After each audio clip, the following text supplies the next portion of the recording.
Hello दोस्तों, स्वागत है आपका रिपोर्टर जी पर, जहां हम तथ्यों और आंकड़ों के साथ उन मुद्दों की गहराई में जाते हैं जो आपके जीवन को प्रभावित करती है। आज मैं बात करूंगा भारत के रियल एस्टेट सेक्टर की, जो पिछले कुछ सालों में आसमान छू रहा था, लेकिन अब ऐसा लगता है कि इसका बुलबुला फटने की कगार पर है। जनवरी से मार्च 2025 की पहली तिमाही में भारत के टॉप 8 शहरों में मकानों की बिक्री 19% गिर गई। मुंबई और हैदराबाद में 26% की भारी गिरावट, पुणे में 25% और दिल्ली एनसीआर में 16% की कमी। सिर्फ बेंगलुरु और चेन्नई में 13% और 8% की बढ़ोतरी देखी गई। नए मकानों की सप्लाई भी 10% कम हो गई। दोस्तों, सवाल यह है, क्या लोगों की जेब खाली हो रही है? क्या लोन मिलना मुश्किल हो गया है, या फिर वैश्विक व्यापार युद्ध और आर्थिक अनिश्चितता ने लोगों को डरा दिया है? दोस्तों, पिछले कुछ साल रियल एस्टेट के लिए सुनहरे रहे। 2021 में 2,36,510 मकान बिके। 2022 में 3,64,880 और 2023 में 4,76,525 यूनिट्स की रिकॉर्ड बिक्री हुई। लेकिन 2024 से रफ्तार धीमी पड़ गई। प्रॉप टाइगर की ताजा रिपोर्ट के मुताबिक 2025 की पहली तिमाही यानी कि जनवरी से मार्च में टॉप 8 शहरों में, जिसमें मुंबई मेट्रोपॉलिटन रीजन यानी कि एमएमआर, दिल्ली एनसीआर, पुणे, हैदराबाद, बेंगलुरु, चेन्नई, कोलकाता और अहमदाबाद में सिर्फ 93,280 मकान बिके, जो पिछले साल की समान तिहाई के 1,30,170 यूनिट से 28% कम है। नए मकानों की लॉन्चिंग भी गिरी है। Q1 2025 में 1,20,000 यूनिट लॉन्च हुई, जो Q1 2024 के 1,10,865 यूनिट से 10% कम है। खासकर पुणे में 38% और हैदराबाद में 33% कम नए प्रोजेक्ट्स लॉन्च हुए। लेकिन कोलकाता में 138% और बेंगलुरु में 82% की बढ़ोतरी देखी गई। दोस्तों, क्या यह गिरावट सिर्फ एक अस्थायी झटका है, या रियल एस्टेट का बुलबुला सचमुच फट रहा है? आइए इसके पीछे के कारणों को समझते हैं। पहला और सबसे बड़ा कारण मकानों की कीमतों में बेतहाशा बढ़ोतरी। क्रेडाई, कलायर्स और लाइसेंस फॉरेस्ट की एक रिपोर्ट के अनुसार 2024 की आखिरी तिमाही में टॉप 8 शहरों में मकानों की कीमतों में 10% बढ़ी। दिल्ली एनसीआर में तो 31% उछाल देखी गई, जहां द्वारका एक्सप्रेसवे पर कीमतें 58% और ग्रेटर नोएडा में 52% बढ़ी। दोस्तों, हैदराबाद में 7%, पुणे में 9% और एमएमआर में 5% की बढ़ोतरी हुई। एनरॉक्स की एक और रिपोर्ट कहती है कि Q1 2025 में कीमतें 10 से 34% तक बढ़ी, खासकर लग्जरी और अल्ट्रा लग्जरी सेगमेंट में। पुणे में औसत कीमत 2020 के 5,938 प्रति वर्ग फीट से बढ़कर 2024 में 6,590 हो गई। एक 2 BHK फ्लैट जो 2020 में 41.37 लाख में मिलता था, अब 83.09 लाख का हो गया, यानी 4 साल में कीमतें दोगुनी। दूसरी तरफ मिडिल क्लास की आय में इतनी तेजी से वृद्धि नहीं हुई। नतीजा, अफोर्डेबिलिटी यानी खरीदने की क्षमता कम हो रही है। हाउसिंग.com के CEO ध्रुव अग्रवाल कहते हैं, कीमतों में भारी उछाल का बुरा असर बिक्री पर देखने को मिल रहा है। लोग अब वेट एंड वॉच की रणनीति अपना रहे हैं दोस्तों, क्योंकि उन्हें लगता है कि कीमतें शायद जल्द ही कम होंगी। दूसरा बड़ा कारण होम लोन की ऊंची ब्याज दरें। रिजर्व बैंक ऑफ इंडिया ने 2024 और 2025 में रेपो रेट में कोई कटौती नहीं की, जिससे होम लोन की EMI मिडिल क्लास के लिए बोझिल हो गई है। प्रॉप टाइगर की रिपोर्ट के मुताबिक Q1 2025 में बिक्री 23% गिरी, और इसका मुख्य कारण ऊंची ब्याज दरें थी। इसके अलावा आर्थिक अनिश्चितता भी लोगों को रोक रही है। भारत की GDP ग्रोथ 2024 में धीमी पड़ी, और वैश्विक स्तर पर भू राजनीतिक तनाव जैसे रूस यूक्रेन युद्ध और मध्य पूर्व में अस्थिरता ने निवेशकों का कॉन्फिडेंस हिलाया।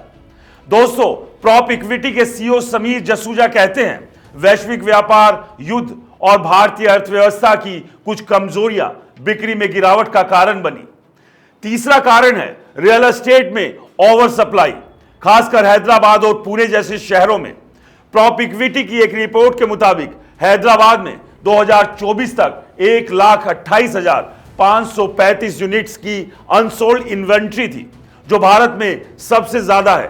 पुणे में भी अनसोल्ड इन्वेंट्री 2025 में 1.7% बढ़कर 74,656 यूनिट्स हो गई।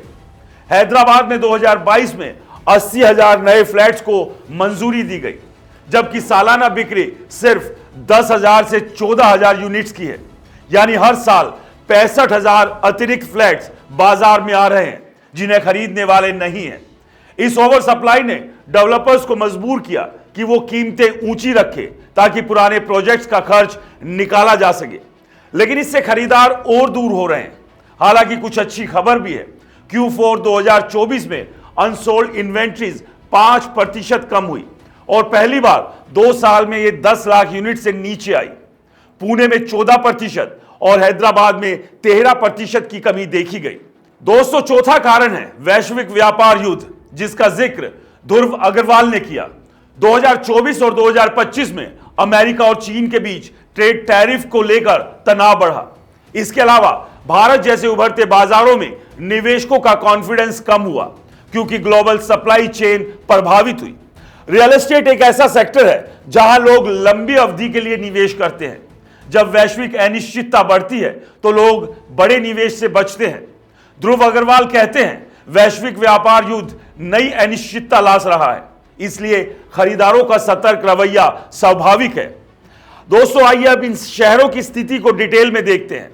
मुंबई मेट्रोपॉलिटन रीजन यानी MMR बिक्री Q1 2025 में 30,705 यूनिट्स, जो Q1 2024 के मुकाबले 41,594 से 26% कम है।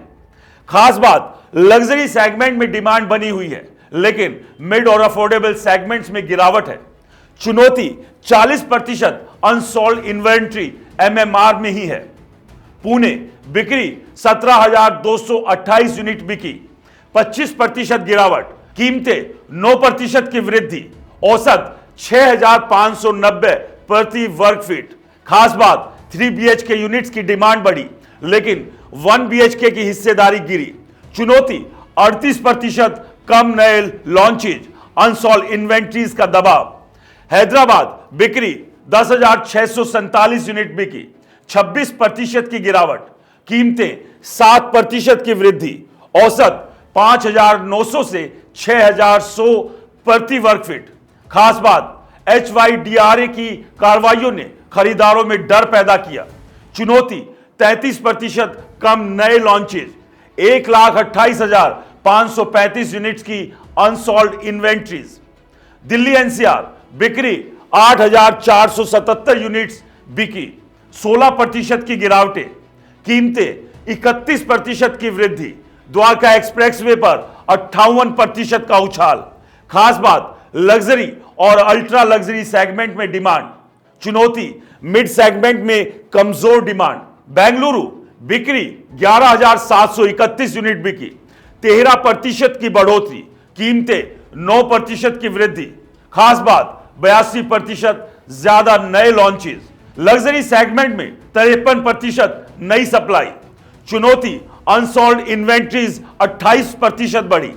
चेन्नई बिक्री 4,774 यूनिट्स बिकी, 8% की बढ़ोतरी, कीमतें 6% की वृद्धि।